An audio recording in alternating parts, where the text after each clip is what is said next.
सांगितलंय, जर मोठेगावकर जर त्या ठिकाणी त्या पेपर कोणी जर त्यांचं नाव निघालं तर हे मोठेगावचं जे साम्राज्य उभारलंय, म्हणजे शिक्षण क्षेत्रातील जे माफिया आहे ते साम्राज्य आम्ही त्या ठिकाणी कुठल्याही परिस्थितीत चालू देणार नाही. आणि 22 लाख जे विद्यार्थी आहेत त्या विद्यार्थ्यांना आम्ही न्याय दिल्याशिवाय राहणार नाही. आणि ह्या मोठेगावकरची त्यांच्या नातेवाईकाची सर्व संपत्तीची चौकशी करून त्यांच्या त्या ठिकाणी सील केली गेली पाहिजे.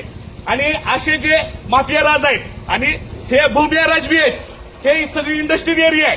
आज त्या ठिकाणी कोर्टाचे आदेश असताना सुद्धा ह्या इंडस्ट्रियल एरियावर टोले जंगल भरती कशा बांधल्या गेल्या, म्हणजे इथले प्रशासन असतील, इथले आमदार असतील, खासदार असतील लातूर जिल्ह्यातील, हे सर्व झोपेचं सोंग घेत आहेत.